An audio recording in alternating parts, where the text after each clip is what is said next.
ដៃរបស់ខ្ញុំនេះជា Redmi 12C ដែលសាមីក៏ទៅតែប្រកាសនឹងចេញយកការពិពេថ្មីនឹងដែរវាជាទូរស័ព្ទលំដាប់ថវិកាមួយដែលមកជាមួយនឹងកាមេរ៉ាទំហំធំ50 megapixel ទំហំ RAM 6GB ជាមួយទំហំផ្ទុក 128GB ផងដែរបើយើងនិយាយដល់ទំហំថ្មវិញវាឡើងរហូតដល់ 5000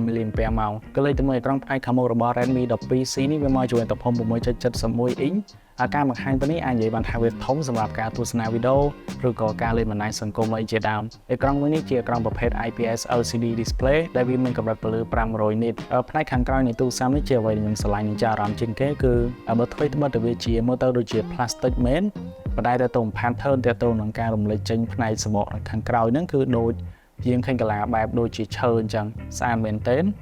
សាមីក៏ធ្វើបានល្អសម្រាប់ចំណុចនេះក៏លេខទៅមើលកាមេរ៉ាមុខមុននេះយើងទទួលបាន2គ្រាប់គឺ lens gold 50 megapixel និង lens បន្ថែមបន្តបន្សំមួយទៀតគឺជា lens depth lens ការថតព្រាលហ្នឹងយើងទទួលបាន 0.8 megapixel ផ្សំជាមួយនឹង AI គឺវាធ្វើការបានល្អសម្រាប់ការថតរូបភាពសម្រាប់ប្រព័ន្ធសុវត្ថិភាពផ្ទុយពីការដាក់ទៅលើប៊ូតុង lock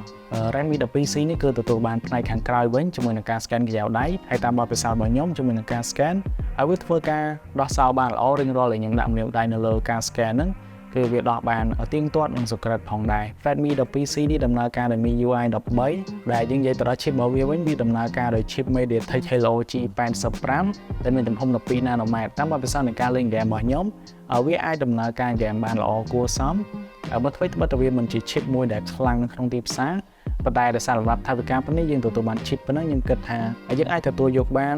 ជាមួយនឹងការអូសបណ្ដាញសង្គមនឹងការលេងហ្គេមគួរសមទំហំផ្ទុកដែលយើងទទួលបានស្រាច់គឺ 64GB និង 128GB អញ្ចឹងបើយើងចង់បន្ថែមទំហំផ្ទុកក្រៅទៀត Redmi 12C នេះគឺយើងអាចបន្ថែមបានដែរយើងអាចបន្ថែមបានរហូតដល់ 1000G ផងដែរហើយនឹងការដាក់ SIM card បានរហូតដល់2ផងដែរដូចខ្ញុំបញ្ជាក់ពីមុខវីដេអូនេះអញ្ចឹង Redmi 12C មកជាមួយទំហំថ្ម 5000 mAh ដែលក្នុងនោះយើងក៏ទទួលបានដុំសានខ្សែសារមកស្រាច់ហើយជាមួយនឹងដុំសារហ្នឹងគឺមានកម្លាំង 10W ផងដែរក្នុងទីផ្សាររបស់យើងសម្រាប់ Redmi 12C គឺមានជម្រើស2បងប្អូនអាចជ្រើសរើសទំហំផ្ទុក 64GB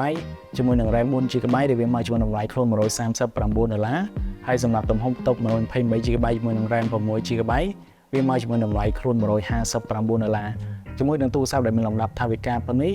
បងប្អូនអាចអូសបណ្ដាញសង្គមបានជាមួយនឹងការលេងហ្គេមគួរសមអរគុណច្រើនខ្ញុំនឹងជួបបងប្អូននៅវីដេអូក្រោយទៀត